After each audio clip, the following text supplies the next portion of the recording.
Andhra Pradesh culture ఎంత interesting గా ఉంటుందో అంతకన్నా ఇంట్రెస్టింగ్ గా ఆంధ్రప్రదేశ్ జాగ్రఫీ ఉంటుంది. ఆంధ్రప్రదేశ్ 3 రీజన్స్ గా డివైడ్ అయి ఉంది. అందులో ఫస్ట్ 6 డిస్ట్రిక్ట్స్ ఉన్న నార్త్ ఆంధ్ర, దీని తర్వాత 12 డిస్ట్రిక్ట్స్ ఉన్న కోస్టల్ ఆంధ్ర అండ్ లాస్ట్ లో వస్తుంది 8 డిస్ట్రిక్ట్స్ ఉన్న Rayalaseema. North chest district wise geographically కూడా ఏపీ డిఫరెంట్ గా ఉంటుంది. కర్నూలు, అనంతపూర్, శ్రీ సత్యసాయి డిస్ట్రిక్ట్స్ డెక్కన్ ప్లాట్యూ పైన ఉంటాయి. వెస్టర్న్ ఘాట్స్ ఇక్కడే ఉండడం వల్ల రెయిన్ఫాల్ లేక ఇవన్నీ డ్రై రీజన్స్ గా మిగిలిపోయాయి. మిగతా పార్ట్ మొత్తం ఈస్టర్న్ ఘాట్స్ లో ఉంటుంది.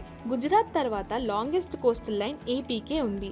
గోదావరి, కృష్ణతో పాటు ఇంకా 7 రివర్స్ ఈ ఏరియాలో ఫ్లోట్ అయి బే ఆఫ్ బెంగాల్ లో మర్జ్ అయిపోతాయి. ఈస్టర్న్ ఘాట్స్ వల్ల విండ్స్ ఇక్కడే లాక్ అవ్వడంతో ఇక్కడ వర్షాలు ఎక్కువగా పడతాయి. అందుకే ఈ రీజన్ ఎక్కువ ఫర్టైల్ గా ఉంటుంది.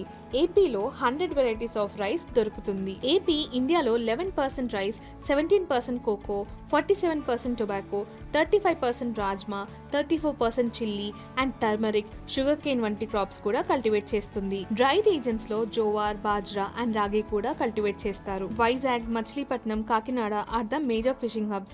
If you are from Andhra Pradesh, drop a heart in the comment and follow our YouTube and Telegram channel for more such updates.